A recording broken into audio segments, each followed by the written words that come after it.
Welcome to the future of education. I'm Michael Horn, and looking forward to today's conversation because on today's show, we have two people, both of whom I've known for many years in the world of education, but I think until recently did not know each other. And full disclosure, I've served as advisors to both of their organizations at various points, but I'll bring up to the proverbial main stage, if you will, Sal Khan and Amy McGrath. Sal, of course, of the Khan Academy, and Amy of Arizona State University's Prep Digital offering and their online school.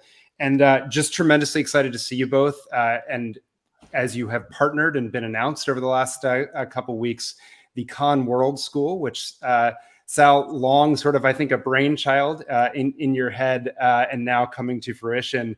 So before we get into the partnership part, though, between Khan Academy and Arizona State University and what that's going to look like, Sal, I wanted to start with you and just get a sense of, really why a virtual school and what is your vision for what this will be and what this will look like as it gets off the ground.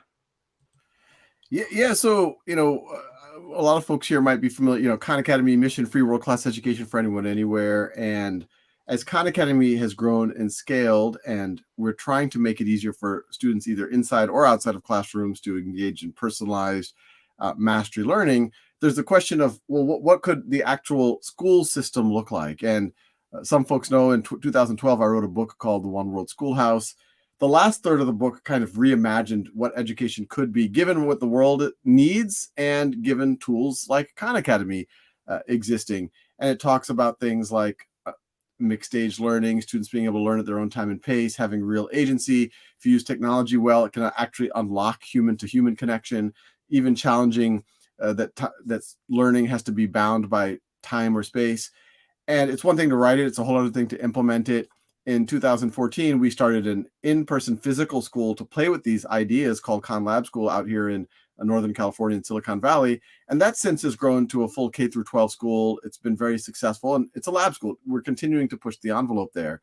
But there's always been a view of like, okay, that's great that Khan Lab School is showing an example, and hopefully it will prove to be more and more of a lighthouse, and there might be future Khan Lab schools that are in person. But how can we reach students all over the world who need this now? The pandemic has clearly accelerated that. Obviously, almost the entire world moved to some form of distributed online learning. The unfortunate thing is it was a very different quality and to some degree might have even given a bad name to online learning in certain cases. But I think based on what we know we can do with Khan Academy, there's another not-for-profit I helped start during the pandemic called Schoolhouse.world, which is leverages peer-to-peer for tutoring and for certification. So leveraging tools like that, given the experience we have from Khan Lab School, it's like, well, why not try to see if we can create an online high school that has all of these principles, personalized mastery learning, but then leveraging technology to actually unlock human-to-human connection. Let's show the world that we can actually create a virtual high school that can do all of these things, even challenge the notions of competency learning versus seat time. And I give you credit, Michael. I was just chatting with you. I don't know, that feels like yesterday. Maybe it was like 5 or 6 months ago. And I was like, we want to do this for real now. Who should I talk to, at least for advice? We need to, and you're like, well, talk to Amy at ASU Prep. And I was like, okay, I'll talk to Amy. And I would talk to Amy, and Amy and I were having this conversation about, and there's this vision document that I circulated to both of y'all about this Schoolhouse School. And by the end of the conversation, Amy and I were both being a little coy. We're like, well, do you want to do this together? and here we are. We're doing this together. Right. It's awesome. Before I bring you into the conversation, Amy, just one follow-up, Sal, which is, if the pandemic hadn't happened and we hadn't had this forced experiment with online and distributed learning in the ways that we have, would you have gone to that step in your mind of, gee, there really ought to be not just Khan Academy and Schoolhouse.world with the tutoring, but a virtual school itself? Or do you think you would have stayed rooted in, yeah, let's open a Khan Lab school in Lexington, Massachusetts, so my kids can go there and things like that? Or would you have stayed grounded in the online blended version of the world as opposed to the online virtual remote version? I think the pandemic for sure accelerated our thinking on all of this. when we, Khan Academy, obviously, if the whole world knew that the pandemic was going to hit March 2020 to hit the schools, we would have all tried to prepare more in advance. But as we've talked about before, Khan Academy was unusually well prepared, as was ASU Prep, to help people during that. But I think we all know that based on what we saw in the pandemic, not everyone had access to something really great. There was definitely a lot of road bumps on how distance learning was done. And so I think it got a lot of people thinking, well, we have to create kind of an infrastructure for the world that I almost, there's a strategic oil reserve. There should be a strategic education reserve of systems and processes that, in an emergency time, a lot of people can lean on. But even in a non-emergency time, you have kids in rural areas, kids in urban areas that don't have access to really, rigorous coursework or whatever it might be, or want to be connected with kids all over the world. So it accelerated Schoolhouse.world. It accelerated the pandemic accelerated a whole series of content at Khan Academy, and it for sure accelerated I think the interest from the world for us to do an online high school and for us to actually do it.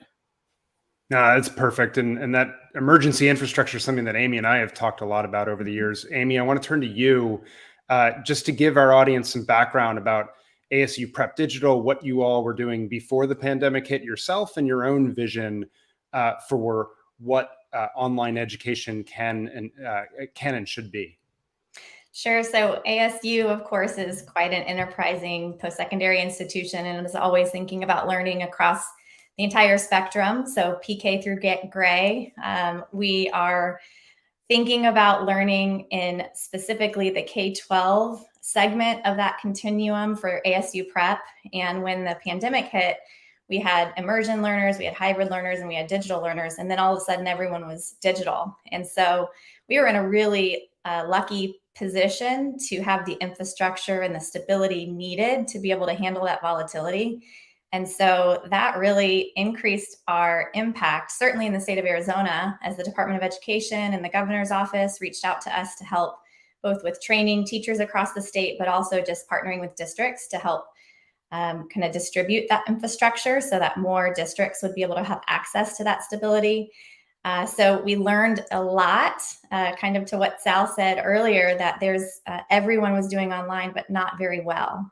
There were some bright spots for sure. Some really wonderful models emerged, but ASU Prep Digital and our infrastructure that has been in design for quite some time really thrived. And our learners, in fact, really performed and outperformed state averages. And so that was beautiful. And I think also the desire to proliferate that and to give access is something that both Sal and I had quite common thinking on. How can we extend this? Given all the market forces and how the world has changed, everybody deserves access to an excellent model. And that's where I think there was great synergy between the two of us. So now you're going where I want to go, which is the partnership and the magic of what you all are both bringing and why work together as opposed to doing this apart in some sense. So Amy, take us into that first conversation that you and Sal had, maybe coming out of the coy phase, and what you all saw as the magic there. And then Sal, I'd love your take as well.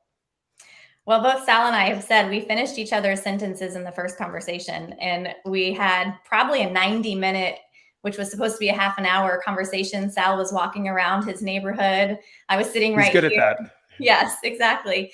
And we kept saying, what if, what if, what if? And we thought, okay, this really just feels like the right thing at the right time. And he sends over a vision document that had been drafted for quite some time. And it was like reading some of our own team's work. And so I responded to him and we just said, let's do this. And so we quickly got a core team of designers together. We've maintained a pretty lean team that has gone in with a zero constraints mindset and said, how do we build bottom up using some of the first principles that Sal's really dedicated to, but also just, what ASU and ASU Prep is dedicated to in terms of the fusion of college pathways for learners at any time, mastery model, applied learning, and community. And then how do we build something that is applicable to kids all over the world? And so ironically, it was easy. Now, we haven't done the work yet because we haven't launched, but there has not been very many things that we've even had to have healthy discourse over. We've just found ourselves very excited about how much, aligned thinking there is from a design standpoint. I'm still So how bracing about on your end? ourselves. Yeah. I'm still bracing ourselves for our first disagreement. Yes, exactly. Sal, how about on your end? I'm curious, you could have done this on your own. What was the advantage of partnering with an ASU Prep Digital? And maybe to get more in the mechanics, I'll flash a question up here from Dr. Jim Dunnigan. Curious how Khan's platform is integrated into ASU Prep to give students a cohesive feel. And so I guess that's maybe part of the question is, who's doing what parts of your offerings remain separate? Maybe just help us understand what the nature of the partnership really is. Yeah, maybe it's useful. I'll give a high level of what I wrote in that crazy, doc that I shared Yeah, with that'd be great. all 5-6 months ago, and then why this I think is kind of the dream partnership. There's your core learning in STEM, your core learning in English language arts, and then there's how do we connect people? How do we create like a real human element? So you learn to build those muscles and you feel connected to people all over the world. I guess I'll take them in reverse order. That's where the stereotype of online learning is that, oh, you're kind of just doing your own thing. You feel detached from other people. Honestly, that's the stereotype of some in-person learning as well. You're just sitting in a classroom and you're just, your eyes are glazed over. So like, how do we really challenge that? Well, what if we really made it every day? There is a synchronous in-person experience. It might be over video conference where you talk about really interesting topics, the stuff that students and adults we're dying to talk about. Will the Fed be able to control inflation? Will CRISPR change the human genome? Should social media be blamed for the polarization in the world? There's a lot of interesting topics that unfortunately aren't being talked about in school, but they're the best possible motivators and prompts to get a multidisciplinary data and to build all sorts of muscles. So we said, okay, let's make that the anchor. And we're calling that daily seminar. And we want to be very transparent about what those are. We want to be able to have a place where we can have conversations and teach students and maybe the world that there's a way to have conversations and to be able to disagree about these things, but be able to do it respectfully and learn from each other. Then you have all your core competencies. On STEM, that's where Khan Academy is already quite strong. We are already mastery-based. Schoolhouse.world, which is the tutoring platform, already created a mechanism to not only support students as they need tutoring, but also to validate their competencies. So while you're taking a Khan Academy unit test, it records your face, it records your screen, you explain your reasoning out loud, and then that video artifact gets peer reviewed. And so if you got 90%, you explained your reasoning, you didn't cheat, etc., we say, okay, that unit of calculus, or that unit of algebra 2, whatever it might be. So that infrastructure was there. We're going to be able to do that for math and science. That was in the document. So we said, okay, what if a virtual school had the daily seminar, was able to leverage Khan Academy and Schoolhouse in this way, while also giving more supports, maybe Oxford-style tutorial instructor that can connect you with students to make sure that you're motivated, you're setting your goals, you don't get blocked. What if on the writing and reading side, everything you need to do in high school was mapped in front of you. But you have choice. You say, okay, I can read some of those books. Here's all of the different types of writing work I can do, and that there's a way to be evaluated. We're actually exploring some really novel, powerful peer-based grading way that we think is actually going to be more robust than traditional grading. And so that was kind of the high-level vision. There's also, Amy alluded to this, really blurring the lines between high school and college. There's no reason that students we're doing pilots right now at Khan Academy with Howard University, where if students get mastery in college algebra on Khan Academy while they're in high school, in Title I high schools, they're getting transferable college credit from Howard University. Maybe there's other universities that we might be able to do this with. Hint, hint, hint. That was the vision, that maybe kids can get up to 2 years of college while they're still in high school, maybe more. So when Amy and I chatted about all of these, as we said, we were completing each other's sentences. And I was appreciating, you're right, Michael, we could build out all of the infrastructure to do this. But here, Amy had already built out the infrastructure. They're already serving over 40,000 students. They have a charter in the state of Arizona. They have figured out all this stuff, and they're incredibly mission aligned. And every data point I had on ASU is a very non-traditional university, knows how to really execute, move fast, willing to take risks, willing to innovate. And so it was intriguing on that first meeting, and then every meeting since then, I've just gotten more and more impressed that this was the absolute right decision. That, from my point of view, having my cake and eating it too, we're able to put something out here with this vision, and ASU is able to bring all of their tremendous assets and talent and folks to bear on this problem. Amy, I want you to take the question as well from your perspective of, why this partnership made sense from ASU Prep Digital. You had been running the online school. I assume you're still going to be running those online school and course offerings in addition to World School partnership, but I'd love you to elaborate on that for folks. Yeah, I think both Sal and I commented when we first met about the compliance and comprehensive K-12 schools is no joke. And so the fact that we had gone through the accreditation and infrastructure process to be able to draw down on public funding in the state of Arizona to be able to use this model for every, at least at this point, ninth grader that wants to, and then expand that and what our aspirations are, depending on what direction we go, to be able to bring access to students outside of Arizona. We just knew it was the right thing to do. I would also say to bring the difficulty of a beautiful platform in Khan Academy, a wonderful place to show peer mastery in Schoolhouse.world, and then the integration of ASU Prep has been something our team has been working on, and aligning all of the standards for ninth grade and drawing down, okay, this makes sense from Khan Academy, this makes sense for the students to apply their learning in Schoolhouse.world, underpinned by some of what ASU Prep has in Lego blocks of learning assets where we might need to cover some of those gaps. And so to answer the original question on how we're doing that, it's a little bit of everything based on the fact that everything's dismantled and then put together for a specific learner. Now, as it relates to the ASU Prep digital population, that will still continue. And I think what's powerful about personalized learning is you have to have a program for everyone. And so this model is for high aptitude, rigorous learners that are curious and hungry and may not be able to find exactly what they need in some of the models that are out there. And so we operate under the assumption that all students can. So both Sal and I believe that it's not just for high achieving learners. It's for learners in under-resourced homes that didn't know that they could. And so finding those students who, we truly believe that the cure to cancer is probably in one of their heads, and they just haven't gotten, access to the microscopes to find it. And so what we hope to do in this early year is really demonstrate that with 200 small pilot ninth grade students, we've got it down. We can do this for curious, hungry, high aptitude learners, and then bring it to students in small bites who need a little bit more of a scaffolded approach to that, and then propel them, slingshot them into university level high achieving content using the machine of ASU, so that all of a sudden they're blurring the lines and transitioning into university level credit, sometimes without even knowing, because that's just how it works in our community-based model. It makes a lot of sense. I want to stay on this for a moment, just because this starts to get into the mechanics of what the school is. So those 200 ninth graders that you're starting with, they all going to be based in Arizona as part of the public charter school? Or are they going to be distributed across the world, paying private tuition of some sort? Is there a beta? How does this actually work from a mechanics standpoint? Either of you probably could take this. I'm looking at Sal in my screen at the moment, so why don't you jump in first, and then Amy fill in the blanks.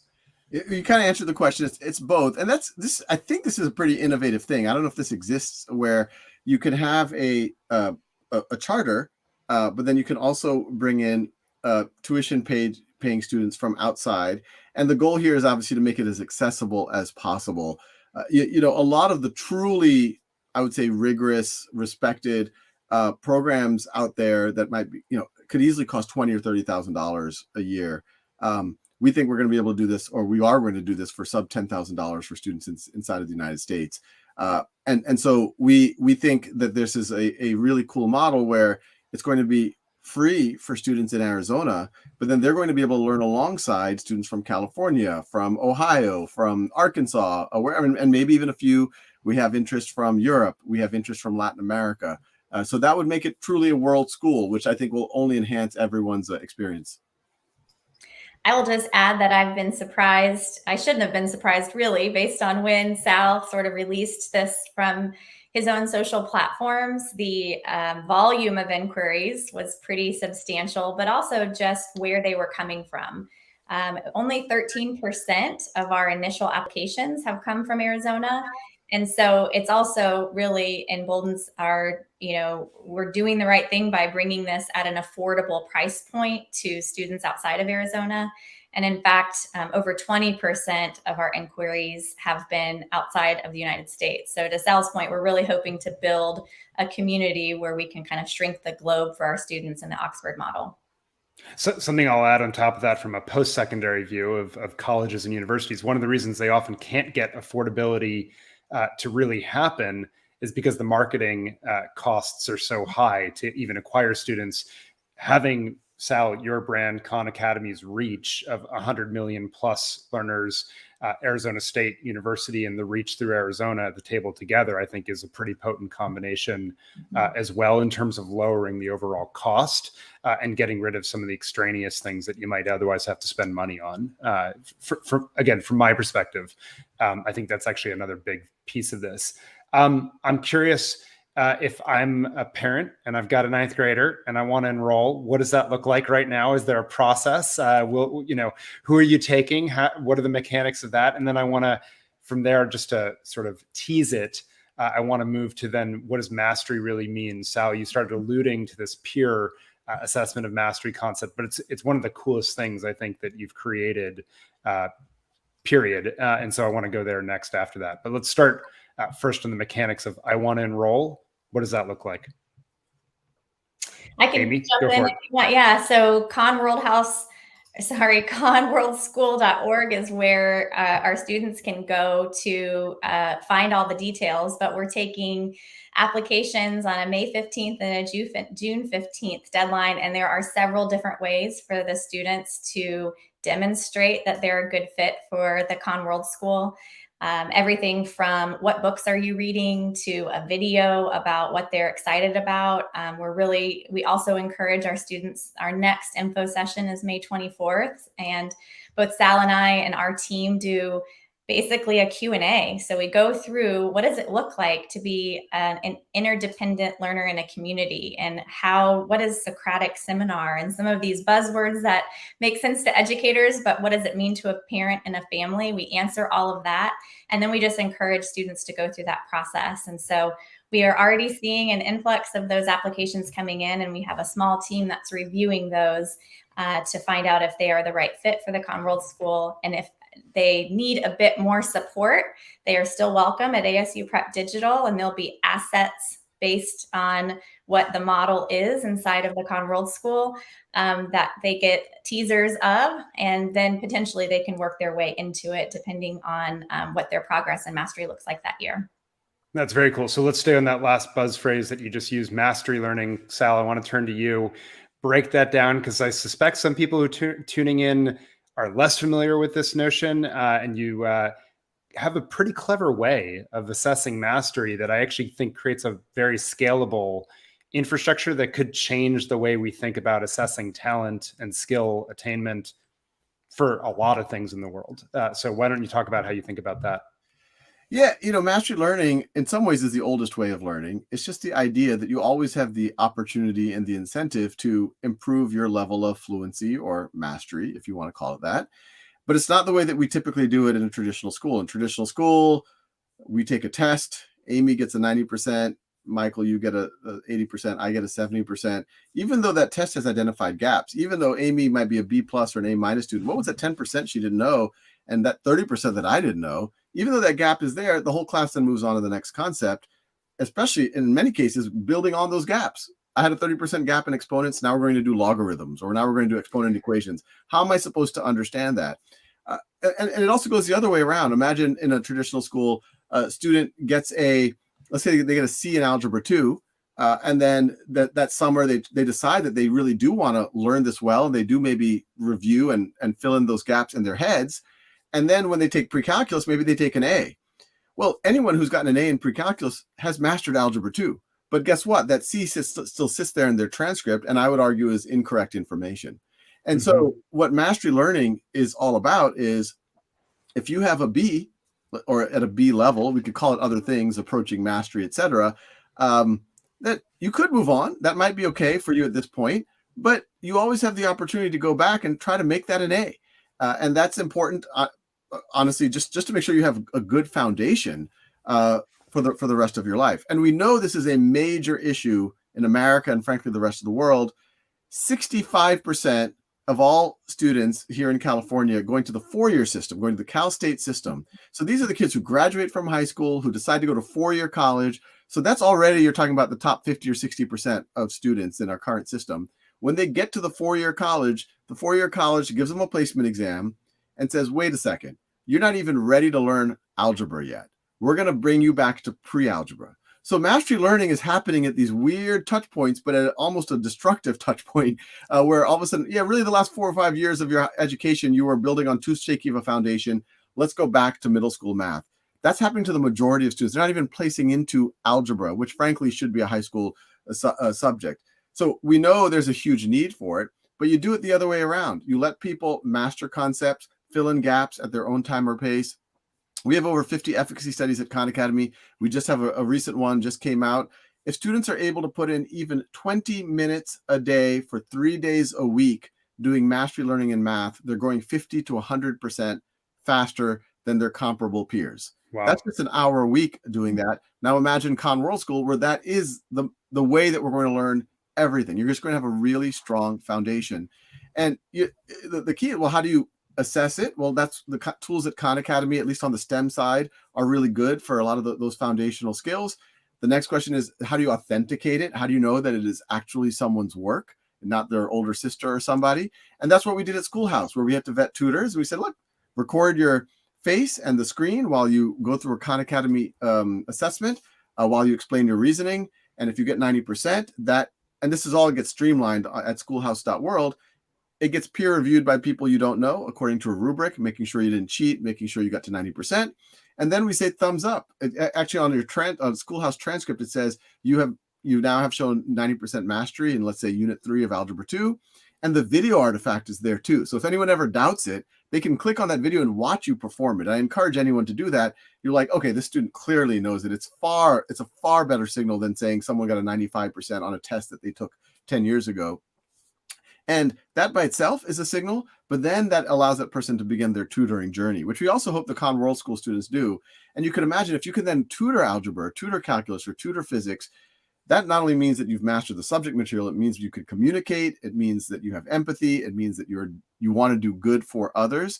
And schools like MIT, University of Chicago, Case Western, they've already put it on their admissions application because they think this is such a powerful signal of student mastery and student personality or student desire to give back.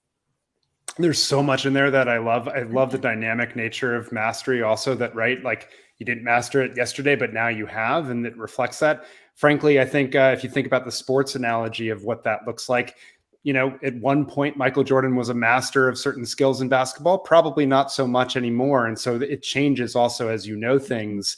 And there's that pure ability to recognize that as well. I think it does another thing, Sal, also, which is it separates the role of the teacher to say they're not the final judge and jury of someone. Mm-hmm. They're really your advocate and guide and coach, and someone else that you don't even know gets to authentically assess, hey, does Sal really understand and master teaching to the world? And it turns out you do. So I want to start to go to just some audience questions really quick, some lightning round on this. So I'll pull them up. I think you both can take this one. It's from JW Marshall, who says, what do you see as the biggest challenge for success as you launch this model?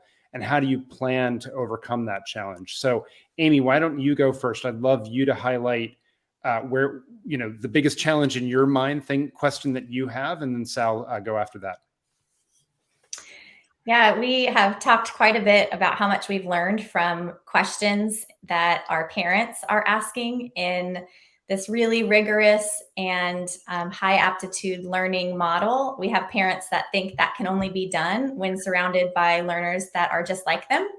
And so when we have this principle that every learner can, with the right mechanisms of support, I think we have had many conversations about how to prove that out, because we're designing this model from the ground up. And so notions of a teacher are very different. And so how to explain that to a family who is, okay, what does that mean to have a learning guide? Am I still going to be able to get that same one-on-one access, and will it feel the same for my child to be in a learning guide and or Hogwarts house type of model? What does that really mean in practice? And so I think one of the great challenges and opportunities has been to educate parents on how to do this in a very different way.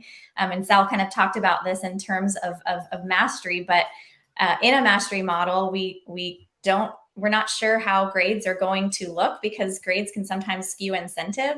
And so because we know kids can often game the system, or a teacher is looking at a student who has a specific GPA and it doesn't really tell the story, we're taking such a different approach in our model so that we don't just look at letter grades, but we look at what does the student know and how can they apply their learning.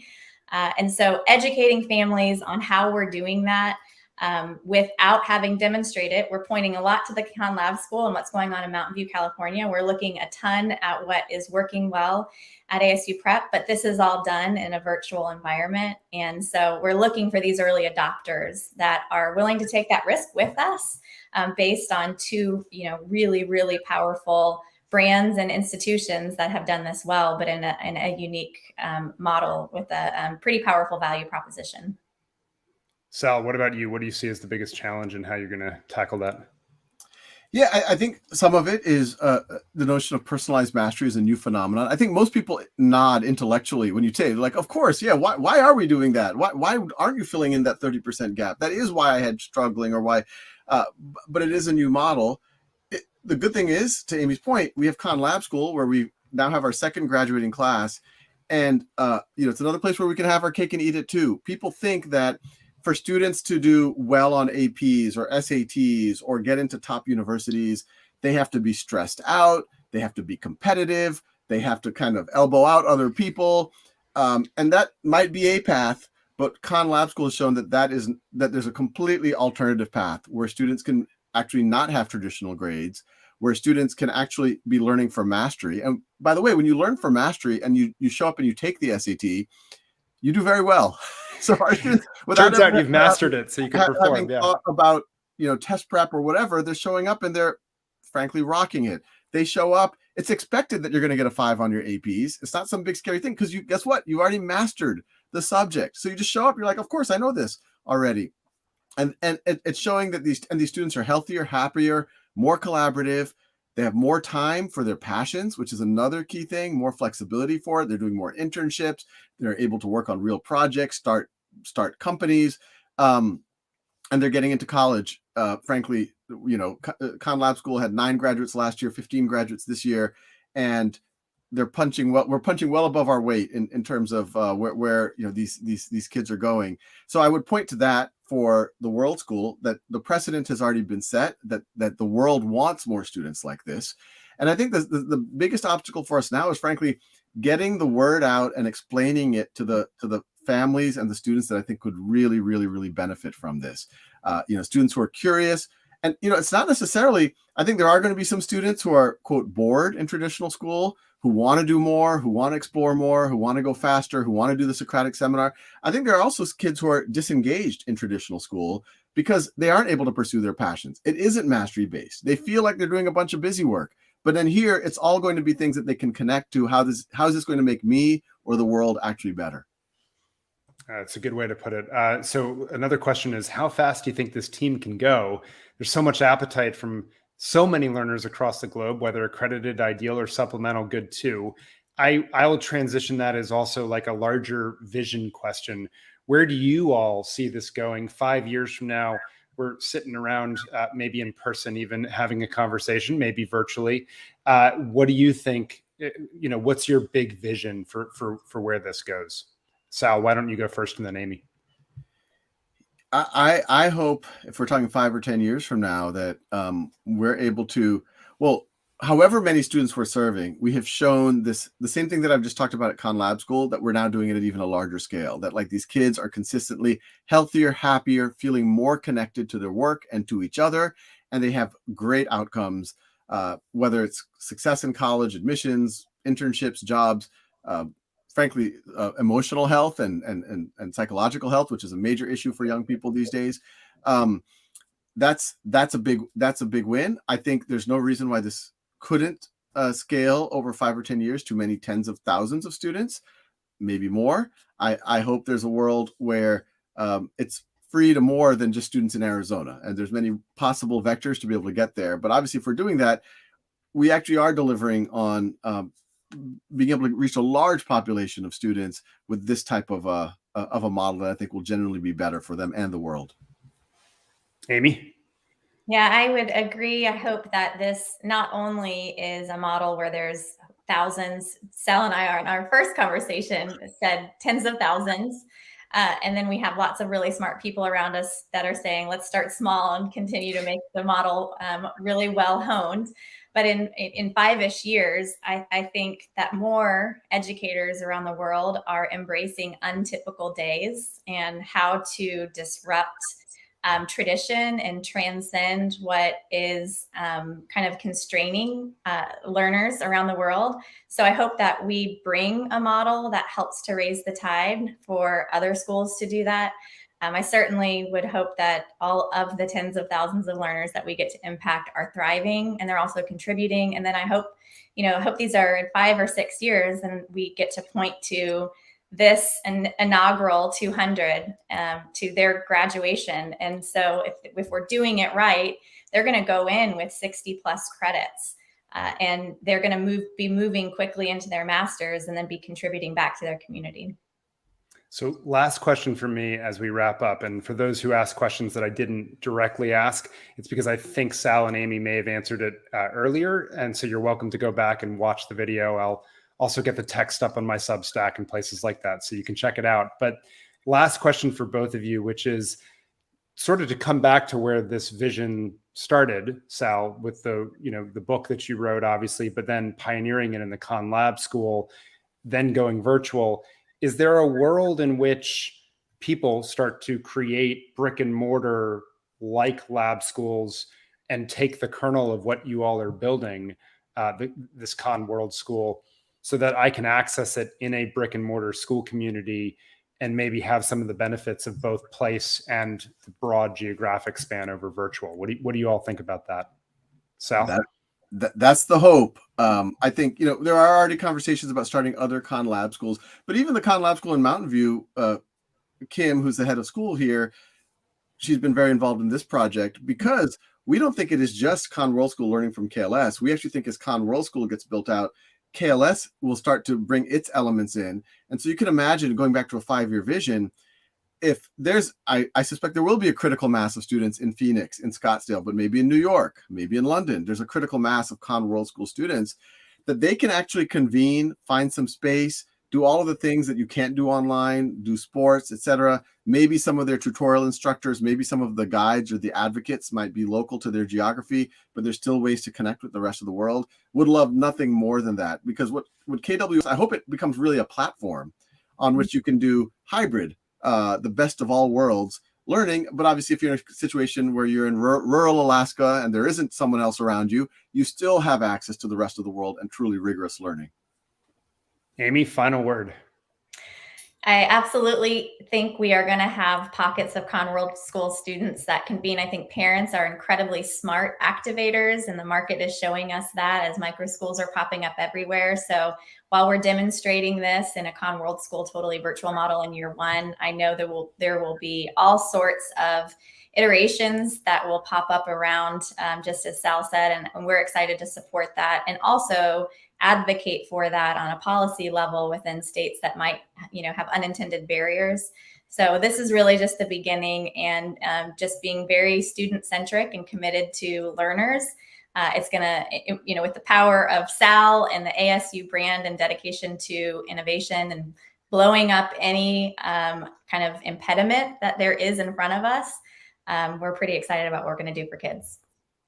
Amy, Sal, I'm really excited that this is coming together. Sal, when you showed me that vision and walked me through how you thought of a school day and a school week and so forth in this format, I was like immediately to my wife, holy cow, this is incredible. Watch what's coming down the pipeline in high school. And then to see this partnership get off the ground and these 200, dare I say, pretty lucky students that are going to experience this over the next year as you select them, I think it's going to be pretty cool to watch where this goes. So on behalf of a lot of future students that you'll be serving, thank you.